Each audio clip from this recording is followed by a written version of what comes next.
Ramesses. Ramesses. Ramesses. Istilah perjamuan terakhir mengacu pada santapan terakhir saat Yesus makan bersama murid-muridnya sebelum ia diadili dan dihukum mati di kayu salib.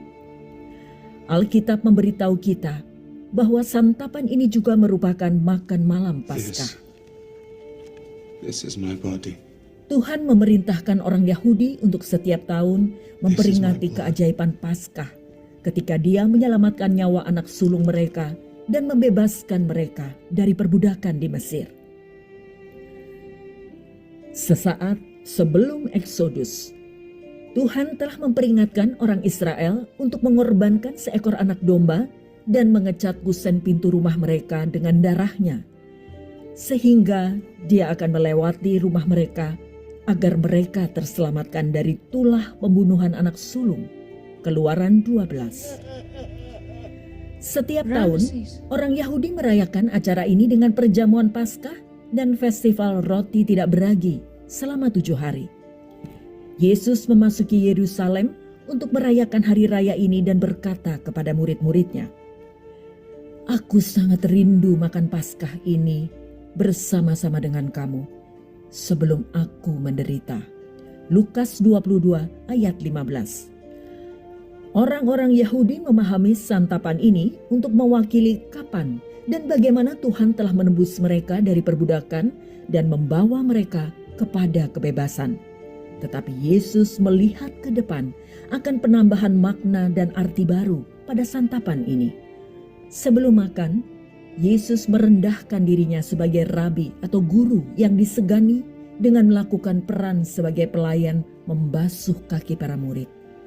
Setelah itu, Dia berkata, "Aku telah memberikan suatu teladan kepada kamu, supaya kamu juga berbuat sama seperti yang telah kuperbuat kepadamu."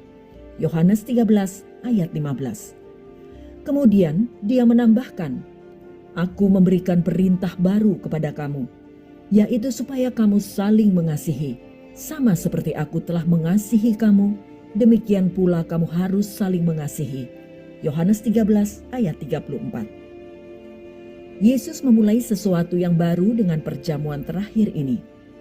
Selagi makan, Ia mengambil cawan, mengucap syukur, lalu memberikannya kepada para murid dan berkata, "Minumlah kamu semua dari cawan ini, sebab inilah darahku, darah perjanjian yang ditumpahkan bagi banyak orang untuk pengampunan dosa." Matius 26 ayat 27 hingga 28. Sekitar 600 tahun sebelumnya, Tuhan telah menjanjikan sebuah perjanjian baru dalam Yeremia 31 ayat 31 sampai 34. Jadi, ketika Yesus berkata bahwa Dia yang menetapkan perjanjian baru ini, murid-muridnya memahami referensi tersebut. Dalam perjanjian yang baru, Allah telah berjanji, "Aku akan mengampuni kesalahan mereka dan tidak lagi mengingat dosa mereka." Yeremia 31 ayat 34.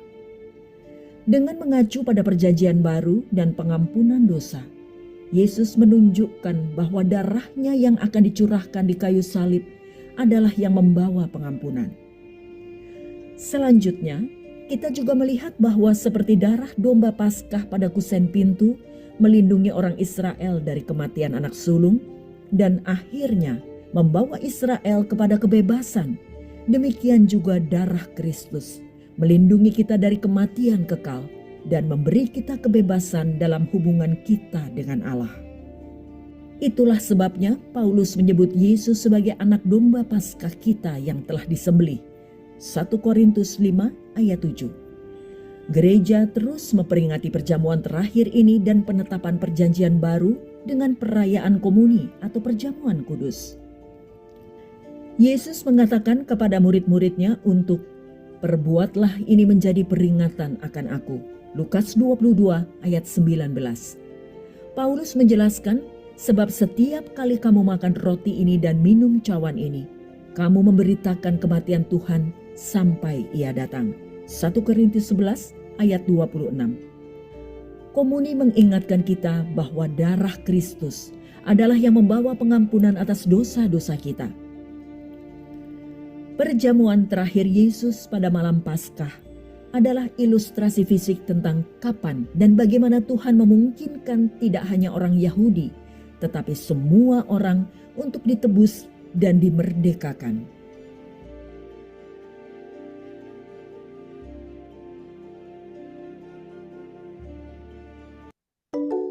Want to travel for less? Agoda makes it easy. Book early, save big. Agoda's got early bird deals waiting for you. Never miss a price drop. Agoda alerts